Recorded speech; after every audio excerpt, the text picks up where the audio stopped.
Alors, déjà, à propos de l'annonce qui a été faite aujourd'hui dans le canal, euh, euh, j'ai envoyé un message disant voilà, que les revues, d'accord, après la revue d'aujourd'hui, les revues ne seront plus mises en ligne. C'est-à-dire, vous n'aurez plus les revues directement sur la page YouTube. Il y a un canal, d'accord, qui sera créé et ce canal regroupera uniquement ceux qui traitent en réel. Uniquement ceux qui traitent en réel pour un suivi régulier. Donc, vous n'avez pas, si vous n'avez pas un compte réel, ce ne sera pas possible, d'accord, ce ne sera plus possible déjà de suivre la formation. Voilà, c'est, bon, pour ceux qui savent, je suis partenaire à INSEM, donc ce qui me permet d'organiser des séminaires un peu partout en Afrique de l'Ouest. Donc, le partenariat, d'accord, établi avec INSEM, vu les revues qu'on essaie de faire chaque dimanche et tout, on a essayé de discuter au cours de la semaine. Donc, on a décidé d'organiser un suivi régulier pour ceux qui suivent les revues, mais uniquement pour ceux qui sont en réel. Donc, ce qui fait que désormais, il faudrait avoir un compte réel chez mon broker partenaire, c'est-à-dire chez INSEM, avec un minimum de $25, d'accord, pour pouvoir suivre les revues. Alors, ce ne sera plus uniquement les revues les dimanches. Vous aurez les revues les dimanches. Pour ceux qui, d'accord, auront le compte INSEM, vous allez suivre les revues les dimanches, c'est-à-dire là, on prendra tout le temps nécessaire pour les questions, pour les paix désirées et tout. Et au cours de la semaine, il y aura un suivi, d'accord? Il y aura un suivi sur chaque paix analysée au cours de la revue. Donc, ce qui veut dire que, voilà, si un plan se déclenche, on aura automatiquement, comment on appelle, vous aurez automatiquement un message dans le canal dédié à cela, d'accord, pour vous dire, voilà, tel plan s'est déclenché, où il faudrait attendre, il faudrait prendre la position, il faudrait mettre le stop loss, il faudrait mettre le TP, c'est-à-dire un canal d'analyse, en quelque sorte, en fait, d'accord, d'analyse et de suivi, en quelque sorte.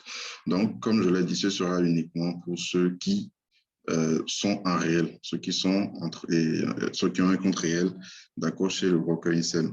Alors, en plus de cela, chaque dimanche, je vous donnerai gratuitement, je choisirai, bon, on fera un tirage au sort pour offrir gratuitement $30, d'accord, à une personne. On fera ça sur 5 dimanches d'affilée. Donc, ce qui fait que, voilà, si le dimanche prochain, par exemple, vous êtes peut-être 10, ou bien vous êtes 15, ou bien vous êtes 20 ou 30, je ne sais pas, à être connecté, déjà, avant le Zoom, vous allez envoyer vos idées. D'accord? Bon, ça suppose déjà que dans la semaine, on va lancer pour ceux qui n'ont pas encore de compte INSEM pour qu'ils puissent ouvrir le compte déjà. D'accord? On aura leur idée. Maintenant, ceux qui avaient déjà un compte INSEM, on va les aider à ouvrir un compte supplémentaire pour profiter du suivi et tout et tout. Et on aura leur idée. Donc, au cours du Zoom, on va faire un tirage et celui qui va bénéficier, celui qui sera gagnant, d'accord, celui qui sera tiré au sort aura $30 de bonus qui sera directement crédité sur son compte. Vous voyez, donc, on fera ça sur 5 dimanches d'affilée.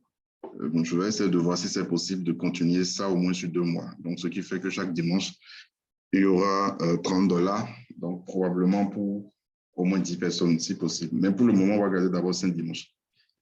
À part cela, ceux qui, d'accord, vont suivre les Zooms auront le privilège, d'accord, d'être les premiers à être au courant des promotions de l'INSEM. C'est-à-dire, s'il y a des bonus 100%, vous serez les privilégiés, vous serez les premiers à qui je vais envoyer les messages pour que vous puissiez recevoir ces bonus-là en premier. En tout cas, s'il y a n'importe quelle offre de l'INSEM, d'accord, vous aurez les nouvelles là en premier, d'accord, avant que, voilà, que ça ne parvienne aux autres membres. Voilà. Donc, c'est un peu ce que je voulais partager avec vous avant qu'on ne fasse la revue d'aujourd'hui. Donc, ce qui fait que, voilà, après cette revue, bon, on va mettre ça sur la chaîne YouTube, mais après, voilà, c'est dans le canal qui sera créé. Il y a déjà un canal des étudiants dont vous serez ajouté, d'accord? Dans ce canal-là qu'on va on va réellement travailler, en fait, en cours de semaine. Donc, voilà un peu ce dont il s'agit. S'il y a des questions et tout, voilà, vous allez poser ces questions après directement dans le groupe ou bien une brosse sur Telegram. Voilà. OK. Oui, si vous êtes occupé et que vous allez rattraper avec le YouTube, si vous avez déjà souscrit et que vous avez déjà le compte avec le minimum de $25 dessus, d'accord, le truc là, puis il y aura toujours un enregistrement. l'enregistrement vous sera envoyé. C'est-à-dire l'enregistrement sera envoyé dans le canal. Est-ce que vous comprenez un peu? L'enregistrement sera envoyé dans le canal. Donc, si vous n'avez pas suivi la revue, vous allez suivre après dans le canal indiqué. Voilà. Alors, pour cette semaine, qu'est-ce que nous avons eu? Je vais commencer d'abord avec le gold. Alors, le gold, le plan qu'on avait établi sur le gold s'est déclenché. C'était quoi déjà le plan? Voilà, on avait, si vous vous rappelez bien, on avait le double top ici et on avait eu la cassure. Donc, le plan, c'était de prendre les 50-61, H1 et si possible, H4. Donc, c'est finalement H4, le prix est parti chercher les 61%, 61,8% H4 qui coïncidait avec le pullback, d'accord, de la cassure de ce support haussier. Donc, on a pris la vente. Je crois que ça a été également envoyé dans le canal. On a pris la vente. L'objectif final, c'était ici. Ça a été atteint, d'accord. Il y avait le deuxième objectif du mois qui était ici. Ça a été atteint. Le troisième objectif, c'était le support haussier qu'on a tracé par ces creux-là, si vous vous rappelez très bien. Donc, ça n'a pas été atteint. Pourquoi? Parce qu'on a eu ce petit support qui passe par les creux qui a repoussé le prix. Puis vous savez très bien, le prix ne s'arrête pas sans raison. Il y a forcément quelque chose qui arrête. Quand vous voyez un prix, le niveau, un prix sur un niveau qui se retourne, il faut savoir qu'il y a quelque chose, d'accord, qui s'est passé. Donc, on a eu cette droite-là qui a repoussé le prix ici, d'accord. Et le vendredi, on a eu l'accélération à cause de la Fed. Voilà, et je dis la Fed, à cause de la création d'emplois aux États-Unis, les NFP. D'accord, ce qui a fait que voilà le gold. En fait, le truc, c'est pourquoi souvent, si vous avez regardé la vidéo que j'ai envoyée dans le canal il y a au moins 2 ou 3 ou 4 mois, je ne me rappelle plus, sur les informations économiques, initiation à l'analyse fondamentale, j'ai dit dans la vidéo, même si vous voulez trader les informations, n'oubliez pas que il n'y a pas de garantie déjà. D'accord? Ce n'est pas que parce que l'information est positive qu'obligatoirement, le marché ira dans le sens de la devise, de l'information. Ici, par exemple, le vendredi, l'information sur le dollar était positive. D'accord? C'était une information très positive pour le dollar parce que la création d'emplois était hyper élevée. Le taux de chômage également a chuté. Donc, normalement, on devrait avoir une hausse du dollar, donc une baisse du gold, une baisse de l'euro USD, etc. Mais on a eu le contraire. D'accord? Donc, raison pour laquelle il faut souvent faire attention, rester souvent à l'écart du marché quand il y a ces annonces ou toujours privilégier l'analyse technique. Donc, c'est ce qu'on a eu le vendredi, voilà. Et puis, bon, c'est parti et tout. Alors, pour la semaine prochaine, donc le gold est en train de partir chercher comment on appelle ça, cette droite de tendance, d'accord, qui est une tendance baissière de correction de la grande tendance haussière du gold. D'accord, la tendance est haussière à long terme sur le gold, c'est-à-dire cette tendance. Voilà. Donc, elle est haussière. D'accord, la tendance à fond, elle est haussière. Donc, le prix est en train de partir rechercher la droite baissière, la droite de tendance baissière de correction, d'accord, de la grande tendance haussière de fond sur le gold. Alors, donc là, le plan est simple pour la semaine prochaine. Le plan est très simple. On va simplement patienter. D'accord? On va simplement patienter que le prix vienne dans la zone. Parce que très souvent, en fait, c'est ce qui se passe souvent sur les unités de temps inférieures qui est en train de se répéter ici. Généralement, quand vous avez un niveau qui a été défini après une forte impulsion, le prix reviendra chercher les 50 ou 61, d'accord, plusieurs fois, tout en cherchant à toucher la droite de tendance. Ici, par exemple, le dernier mouvement d'impulsion baissière, voilà, c'est ce que vous avez eu ici.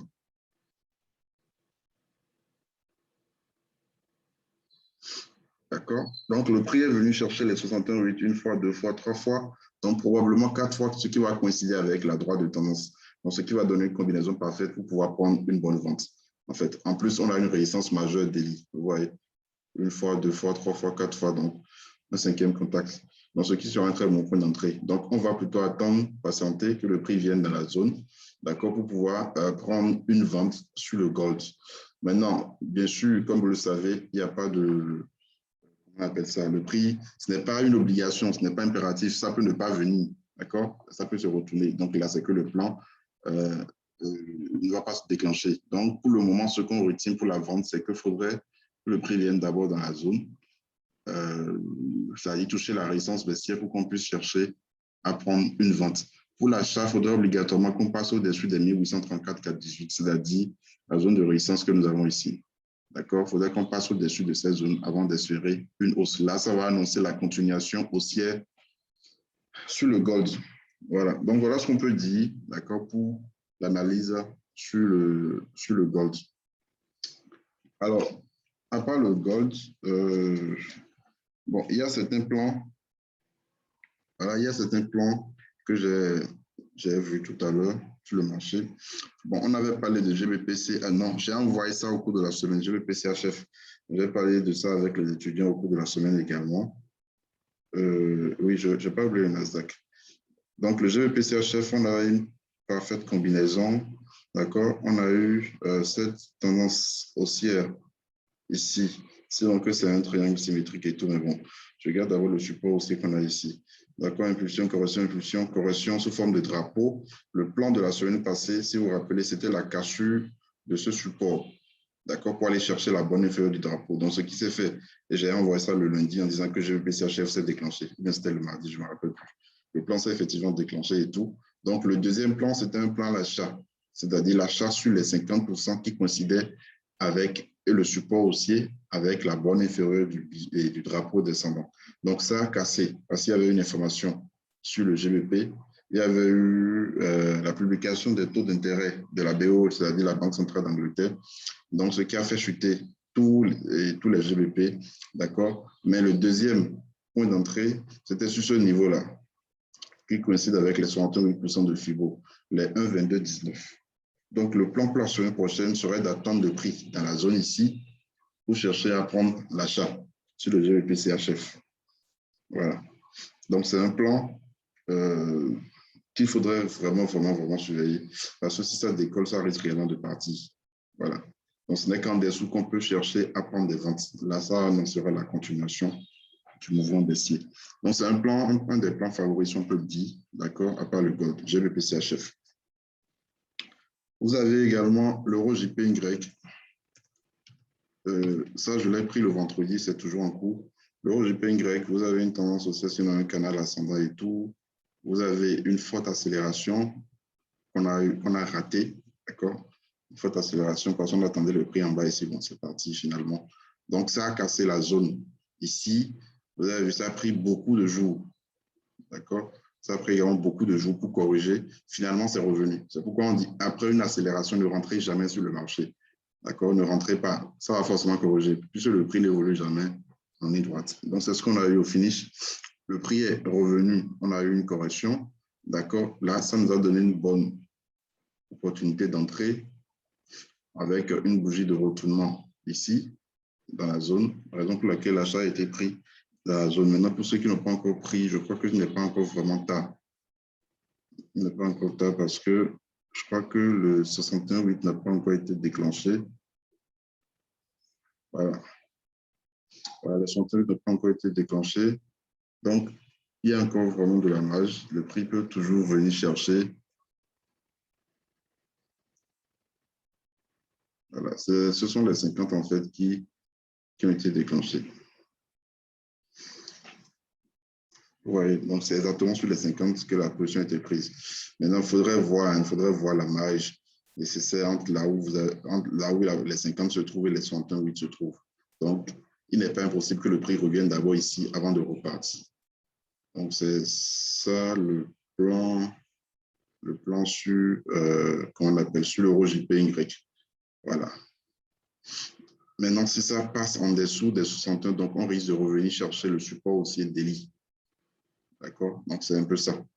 Et c'est le même scénario que vous avez sur le GBP, JPY. Voilà, GBP, JPY. Ça aussi, pour ceux qui suivent régulièrement les revues, on a parlé de GBP, JPY pendant un bon moment avant que ça ne casse cette droite-là. Ici aussi, c'est un canal ascendant. Voilà, canal ascendant, rebond, cassure, correction. Sur 61, également. Bon, sur 50, et puis c'est en train de venir chercher les 61. Donc, on va attendre. ici. Voilà. Donc là, bon, il n'y a pas beaucoup d'espace entre là où on veut prendre la position et là où le support haussier se trouve. Encore que ça coïncide avec une ancienne zone de résistance devenue support. Vous voyez, une ancienne zone de résistance devenue support. Donc, c'est un très bon point. Supposons un 152, 54. Bon, c'est quand même beaucoup, hein, parce que c'est presque 100 ou 90 pips de différence avec le support haussier. Voilà. Donc, mais selon moi, si vous devez prendre la position dans la zone ici, mais même là où ça se trouve actuellement, c'est-à-dire qu'il ne faudrait pas forcément chercher à sortir même après cassure des 68. D'accord? Ça peut chercher à venir ici avant de repartir. Maintenant, il faudrait voir la marge que vous avez sur votre compte et le volume que vous allez prendre sur cette position-là. Voilà. Donc, ça aussi, c'est un très bon plan. Maintenant, il faudrait aussi faire attention.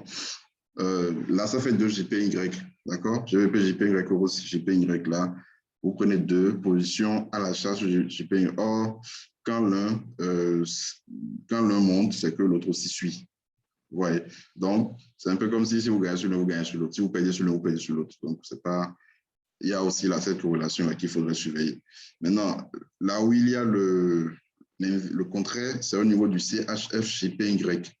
CHF-JPY aussi, on avait analysé ça le dimanche passé. On avait pris le rebond sur la bande supérieure de ce canal ascendant. D'accord? Ça essaye de casser avant de réintégrer au cours de la semaine. Donc, on a finalement pris une deuxième vente. Là, c'est en train de partir. D'accord? C'est en train de partir finalement. Maintenant, je crois qu'il faudrait quand même qu'on passe en dessous de ce support aussi pour espérer une accélération là-dessus. Là, on a ce support, voilà. Ici. Donc, il faudrait qu'on casse et le support haussier et les 123,49, 123,50 pour espérer une baisse sur le CHF-JPY. Voilà. D'accord. Donc, on a quand même de bonnes configurations pour la semaine prochaine. CHF-JPY, GBP-JPY, Euro-JPY, le Gold, GBP-CHF. Vous avez l'euro NZD également. Bon, l'euro NZD, je ne vais plus aller très loin en hebdo et tout. Je vais m'arrêter au daily. D'accord, c'était le support haussier qu'on a tracé en hebdo ici. On avait eu rebond, ça a cassé, mais cette droite-là a repoussé ça.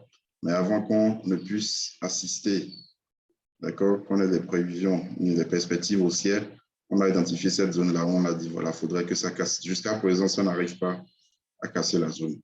Donc, ça vient et puis bon, ça se retourne, vous voyez, ici aussi.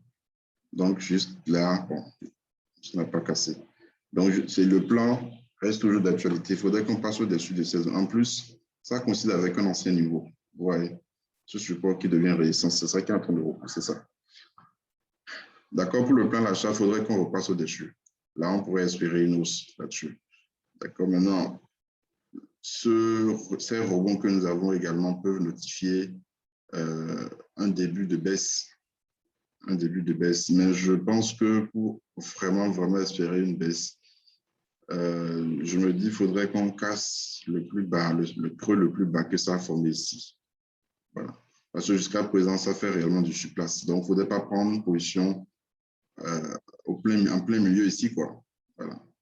Ouais, donc, il faudrait carrément que ça casse le plus bas. Là, on sait que bon, là, ça risque de partir. Sinon, pour le plan l'achat, c'est la zone qui est toujours d'actualité sur NZD. Voilà.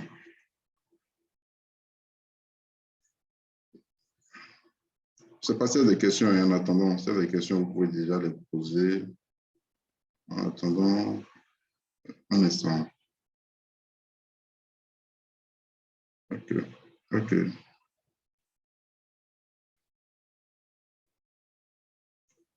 OK, super. Alors, donc, pour récapituler, un instant, on a le gold, d'accord? l'euro JPY, GBP JPY, CHF JPY, GBP CHF, euro NZD. En tout cas, on a quand même pas mal de bonnes configurations là qu'on peut vraiment surveiller pour la semaine prochaine. Alors, l'USD CHF également. L'USD CHF. Alors, l'USD CHF, oui, je vais faire le Nasdaq. L'USD CHF, voilà ce qu'on a. En fait, le truc, c'est que, bon, je reviens. Je continue d'abord avec l'USD CHF. Alors, l'USD CHF, on a cette résistance baissière, qui a poussé le prix. D'accord. Ça, si on considère la tendance baissière ici, tout ça, c'est une correction. Donc, il faudrait que ça casse pour qu'on assiste à la continuation de la baisse. Maintenant, en H4, cette correction représente une tendance haussière. Bon, un support haussier parce que la tendance haussière n'a pas été vraiment respectée du tout. On a eu le rebond au cours de la semaine. D'accord? On a eu le rebond au cours de la semaine. On a même pris les, comment on appelle ça? Les 61,8%. Ça a été envoyé dans le groupe des étudiants. On a pris les 61,8% ici. L'objectif a été atteint, puis c'était ici l'objectif, avant que ça ne se retourne. Alors, ça s'est retourné parce que vous avez cette tendance baissière. Voilà. Qu'il faudrait qu'on casse d'abord. Aussi, ça a formé un semblant d'épaule, tête-épaule inversée.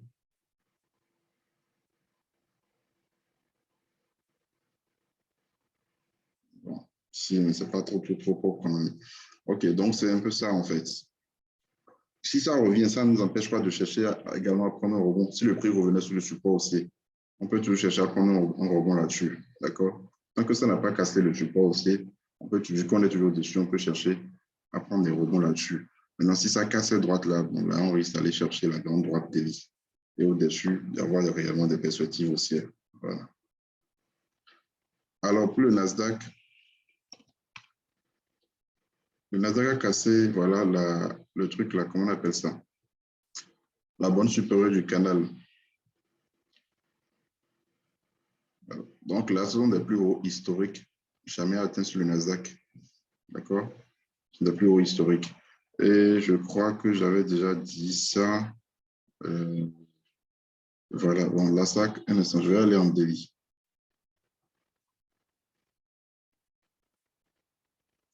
OK.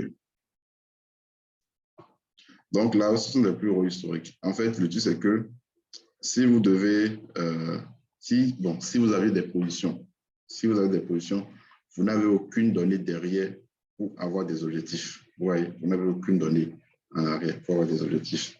Donc, dans ce cas, ce que vous allez faire, vous allez utiliser, comment on appelle ça, les extensions de Fibo, prolongation de Fibo, voilà.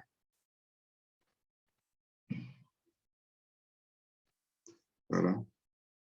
Et là, ça vous dessine directement les prochains objectifs pour la hausse.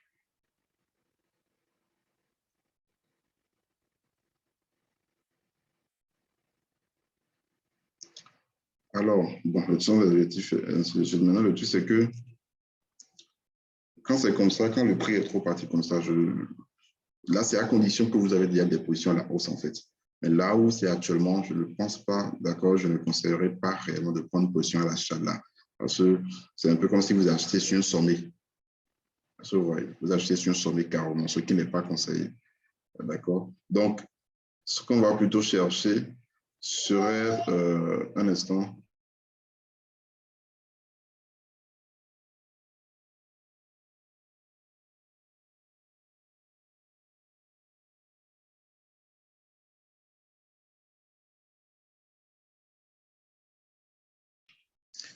Un instant, s'il vous plaît.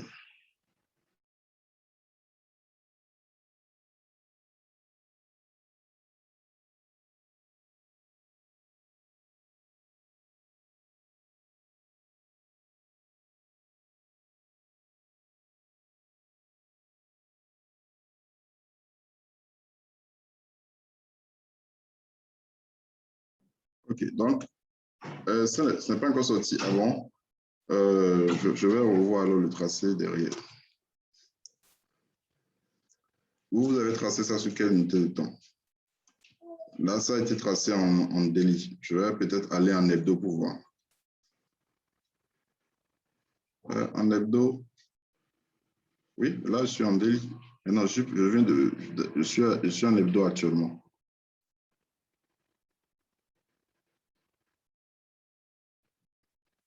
Bon, ça ne cherche pas les données, mais bon. Je m'arrête déjà ici. Avec ce que j'ai ici, je ne peux pas. Voilà, c'est sorti. Donc, je viens.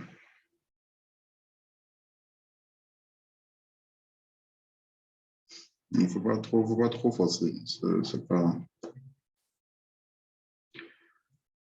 Donc, c'est sorti. Voilà.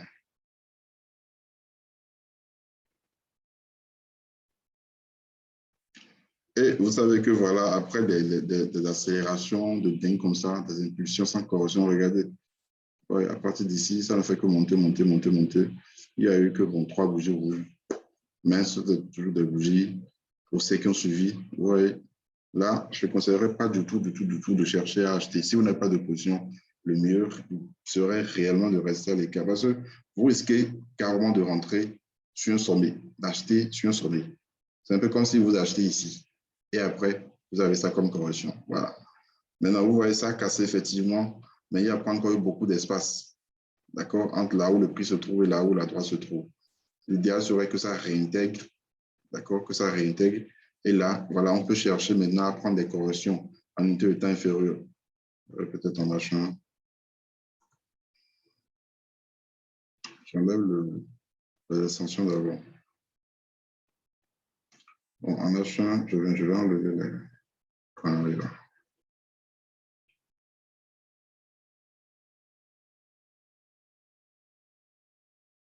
Voilà. Voilà. Donc, si on doit chercher, comment on appelle, une entrée, d'accord? Si on doit chercher une entrée, ce serait sur cette droite-là, une entrée à l'achat. Si éventuellement le prix, la hausse doit continuer, ça peut corriger, ça peut réintégrer, corriger, revenir sur cette droite-là et continuer en fait. Donc, en fait, au cours de la semaine, ce qui va réellement déclencher une position sur le Nasdaq, d'accord? Éventuellement, hein, si le prix doit corriger, ce sera cette droite-là. Si le prix revenait sur cette droite-là, voilà. Si le prix s'arrête ici, on n'a pas encore réellement une correction. Ce n'est pas si je suis en action ici. Sinon, vous allez voir qu'avec une seule bougie, H4, ça peut revenir ici. Là, ce n'est pas encore trop bon pour vous rentrer. Ce sera toujours comme sur un sommet, en fait. Mais si ça venait toucher la droite, ou bien en tout cas, ça peut faire une consolidation, et toucher la droite avant de repartir. OK. Maintenant, si ça cassait la droite, là, ça veut dire que c'était simplement une fausse cassure. D'accord? Ce serait simplement une fausse cassure. Donc, c'est cette droite-là qu'il faudrait maintenant surveiller au cours de la semaine. Bien sûr, le prix peut continuer sans revenir, c'est possible. Et après, il y aura une correction. Parce que n'oubliez pas, ça ne peut jamais évoluer, d'accord, éternellement à la hausse. Impossible. À un moment donné, ça va corriger, forcer. Donc, attendez simplement la correction avant de rentrer dedans. Donc, c'est ce que je peux dire pour le Nasdaq, ça. OK, Moïse a envoyé NZD-USD.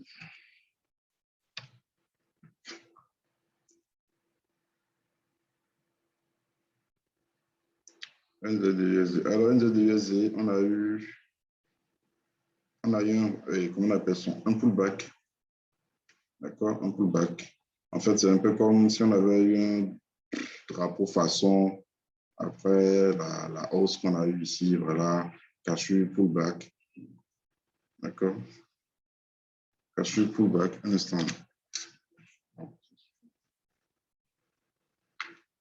OK. Donc, cassure, pullback, et puis voilà, continuation si possible. Donc, je viens à H4. En fait, c'est un peu ça. C'est un peu ça, si on peut le dire. Ça revient tester la droite qui a été cassée, et puis ça repart. Maintenant, au cours de la semaine, on avait pris une vente. Pour ceux qui sont dans le groupe des étudiants, ils ont vu ça. On avait pris une vente déjà sur 50-60 ans, et puis on a renforcé sur le rebond en haut ici. En haut ici. Voilà. C'était un truc comme ça. Donc, on a renforcé en haut ici, avant que ça ne revienne totalement en bas. Maintenant, ce que ça a donné, ce que ça a formé ici, l'idéal serait de rentrer ici. D'accord, mais là, c'est parti.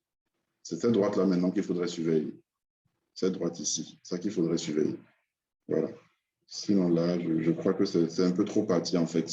Pour avoir un très bon ratio, je crois que c'est un peu trop parti. Encore qu'on n'a pas beaucoup d'espace avant le prochain obstacle, qui est cette droite-là. Donc, il faudrait surveiller la cassure de la droite pour la continuation de la hausse. Comme vous pouvez également trader la droite en H1 ou bien en M15, c'est-à-dire au bon ici et tout. Bon, voilà. Est-ce que je peux dire pour le NZDUSD, Moïse? Je ne sais pas s'il y a d'autres préoccupations. Pour le BTC aussi, le BTC, ce n'est toujours pas parti. Hein. Le prix, vous voyez, ça évolue toujours au sein de la zone qu'on avait définie. On avait eu peut-être épaule, mais ça fait une fausse cassure, ça a réintégré. Jusqu'à présent, ça évolue toujours au sein du range, d'accord? Donc, il n'y a pas vraiment eu d'évolution au sein du BTC. Ça, j'ai USD, l'argent. Silver.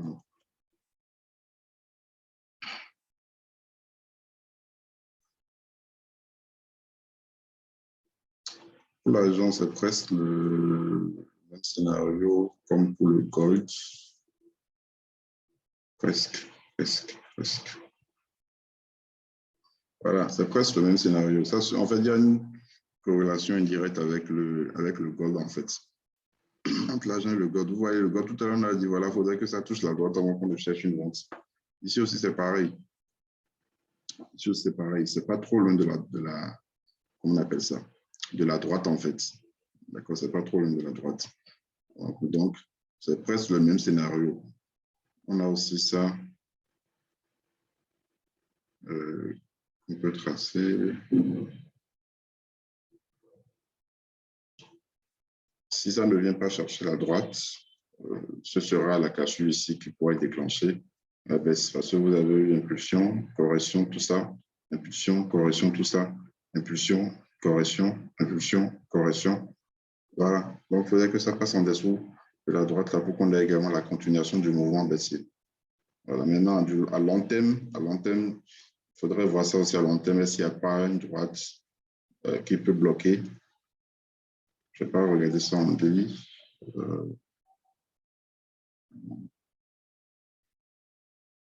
Donc, pas vraiment. Donc, on va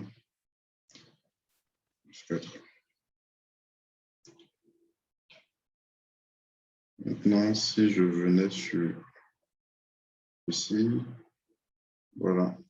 Seulement que si, même si je prends la vente ici, il faudra aussi voir. Bon, là, il n'y a pas beaucoup d'écart.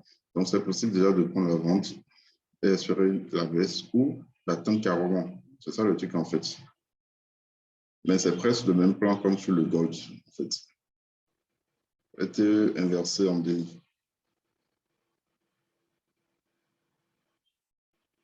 Était inversé avant, reçu dans une tendance haussière. Vous considérez ça, c'est ça, hein, vous êtes en train de considérer ça. Ok, je comprends. Si vous considérez ça, effectivement, on peut parler si on prend ça, hein, bon, ce n'est pas si propre, mais bon, on peut considérer ça avec une ligne de cours ici. Voilà. Toujours est-il que la droite là, c'est une droite importante. Voilà. Donc, pour récapituler les plans, le gold, très bon plan à surveiller. Il y a une droite à surveiller pour la baisse. L'euro GPY, le plan s'est déjà déclenché. On a déjà pris un achat. On a dit ça peut toutefois revenir sur les 61,8. GBP CHF très proche des 61,8 pour une hausse. Le CHF JPY également rebond sur le délit. Bonne supérieure, comment on appelle ça? Bonne supérieure, canal ascendant. Quoi encore? GBP JPY, très bon plan. Actuellement sur les 61,8. Actuellement sur les 50, en train d'aller chercher les 61,8 également.